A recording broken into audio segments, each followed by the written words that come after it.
మనం వంట చేసే అవతలోడు 10 కాలాల పాటు గుర్తుపెట్టుకొని ఒక 100 మందికైనా చెప్పాలా, ఆ విధంగా ఉండాల. ఈరోజైతే గోంగూర రొయ్యలతో పుల్లకూర చేసింది మధు. ఎలా ఉందంటే నువ్వు నోట్లో పెట్టుకుని ఉంటే అలా వెళ్ళిపోతూ ఉంది. రొయ్యలు కర్రీగా ఉంటాయి, ఏట్లోవి కాకుండా చెరువులు గట్టాలు తెచ్చి అమ్ముతుంటారు కదా. ఆ రొయ్యలు తీసుకొని వేడి నీళ్ళు పోసి దాన్ని బాగా కడిగి పక్కన పెట్టుకోండి. ఒక కడాయి తీసుకొని ఆయిల్ వేసుకొని కొంచెం ఈ రొయ్యలు అయితే మనము ఉప్పు కారం పసుపు అన్నీ వేసుకొని అటు 50% ఏగేటట్టు పెట్టుకోవాలి. ఎందుకంటే ఈ రొయ్యలు ఇలా చేసేది ఇది మన కూరలోకి వెళ్ళినాక విడిపోతుంది, విడకుండా ఉండాలి. మనం వేసే గోంగూర పులుపుకి ఇది ఎక్కువ రియాక్ట్ అవ్వకుండా ఉండాలంటే రొయ్య తిన్న ఫీలింగ్ కావాలంటే మనకే ఈ మాదిరంగా చేసుకున్నామంటే అదిరిపోతల్లా. ఏమంటారు? కొన్ని పదార్థాలు కొన్ని విధాలుగానే చేస్తే అది మనకి తినేదానికి ఆస్వాదిస్తున్నట్టు ఉంటుంది కదా. మరి చిన్న రొయ్యలు తీసుకోబాకండి, మరి పెద్ద రొయ్యలు తీసుకోబాకండి. ఇవైతే చెరువుల్లో తెచ్చి అమ్ముతూ ఉంటారు చూడు, గుట్ల పెట్టి ఫ్రెష్గా ఉంటాయి. అలాంటి రొయ్యలు తెచ్చుకోండి. ఇప్పుడైతే మన రొయ్యలు చూడు ఎంత అందంగా సొగసగా ఫ్రై అయినాయి. 50% వేయించండి. ఎక్కువ వేయించినారంటే టేస్ట్ పోతుంది, తక్కువ వేయించినారంటే విడిపోతుంది. అందుకోసం 50% వేగిన తర్వాత ఇప్పుడైతే మనకి కర్రీకి కావాల్సినవి టమోటా, ఎండుమిరపకాయలు, పచ్చిమిరపకాయలు, కొత్తిమీర, ఆనియన్స్ ఇవన్నీ కట్ చేసుకొని పక్కన పెట్టుకొని మనకి మెయిన్ ఇంగ్రీడియంట్స్ ఏంటంటే గోంగూర.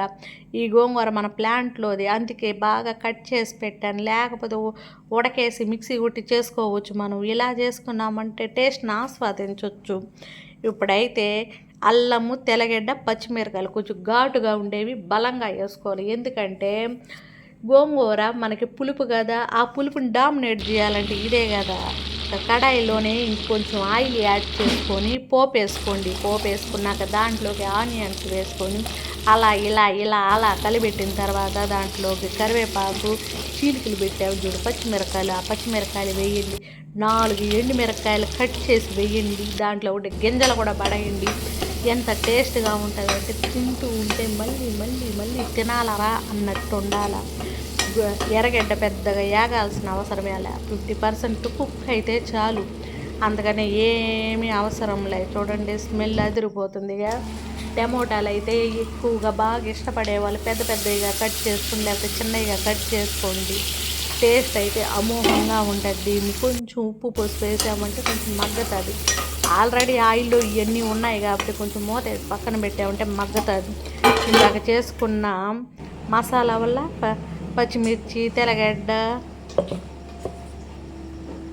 ఈ మసాలాని అయితే ఇప్పుడు కుక్ అవుతూ ఉంది కదా, దాంట్లోకి యాడ్ చేసుకోండి. కొంచెం వాటర్ పోసుకొని మళ్ళీ దాన్ని కూడా కలిపి సిమ్లోనే వర్క్ చేసుకుంటూ ఉండాలి. మన పనులంటూ చేసుకుంటూనే ఇది సిమ్లోనే వర్క్ చేసుకుంటూ ఉన్నామంటే కలిపిన తర్వాత చూడండి ఈ మాదిరంగా పైకి తేలుతుంది కదా ఆయిల్.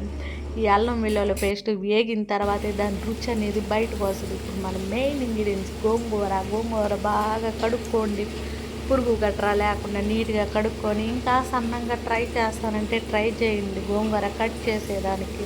దాంట్లోకి పూసంత ఉప్పు ఎత్తేసామనుకోండి, ఆ మసాలాలకి గోంగూరకి బాగా సిమ్లో పెట్టేసి దగ్గరికి వచ్చేదానికి ఛాన్స్ ఎక్కువ ఉంటుంది. చేయటం వల్ల ఏంటంటే గబాన మిగతా వాటిలతో అది ఫ్రెండ్షిప్ చేస్తుంది. ఆ ఫ్రెండ్షిప్ వల్ల ఏంటంటే మనకు కావాల్సిన కూరని చాలా ఈజీగా లూజ్ చేస్తుంది. అందుకోసం చూడండి మన గోంగూర ఎలాగ ఫ్రై అయిపోయిందో, వాటర్ అంతా పైకి వచ్చేసి ఆయిల్ పైకి తేలుతూ ఉంది కదా, ఎంత బాగుందో చూసేదానికి. టమోటా యాడ ఏది కనిపించకుండా ఇందాక ఫ్రై చేసుకున్నాము కదా రొయ్యలు, ఆ రొయ్యలు యాడ్ చేసుకోండి. యాడ్ చేసుకొని చూడండి ఎంత సొగసరిగా ఉందో. దాంట్లో కొంచెం పసుపు, కారం, గరం మసాలా, ధనియాల పొడి, కూసంత ఉప్పు వేసుకోండి. కారం 1 స్పూను, అర స్పూను యాడ్ చేసుకోండి. ఎందుకంటే ఆల్రెడీ మనము ఎండుమిరపకాయలు, పచ్చిమిరపకాయలు పేస్టు, అల్లం వెల్లుల్లి పేస్టు అన్నీ వేసున్నాం కాబట్టి ఘాటు తగులుతుంది. మధ్యలో మనం యాడ్ చేసుకోవచ్చు. ఉప్పు కారం కొంచెం తగ్గించే వేసుకోండి, ఎందుకంటే మధ్యలో వేసుకోవచ్చు.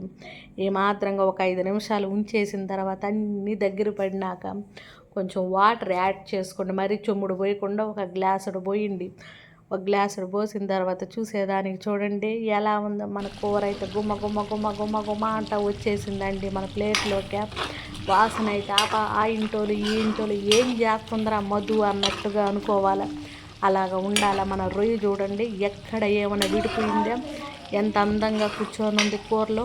అలాగ ఉండాలి కూర అయితే. ఇంకా కొంచెం దగ్గరికి చేసుకునే వాళ్ళు చేసుకోవచ్చు, లేకపోతే కొంచెం లిక్విడ్గా ఉన్నప్పుడు ఈ మాదిరిగా ఈ దశలో ఉన్నప్పుడే కూరకి టేస్ట్ ఉంటుంది. మరి టైట్ చేసామనుకో తినేదానికి ఆ ఇంట్రెస్ట్ బాగుండదు. మరి నీళ్ళకు ఉన్నదంటే దాని టేస్ట్ పోతుంది. ఇప్పుడైతే సర్వింగ్ బౌల్ తీసుకొని దాంట్లోకి వేడి వేడిగా ఉండే మనం గోంగూర రొయ్యల పుల్లగూర అయితే వా ఎంత టేస్ట్ ఉంటుంది నా స్వామిరంగా. నోట్లో ఏళ్ళు జుర్రుకుంటూ తినాలి. 10 కాలాల పాటు మనం చేసిన కూరని తలుసుకోకుండా ఉండకూడదు. 100 మందికైనా చెప్పాలా ఆ విధంగా మన కూర ఉండాలి.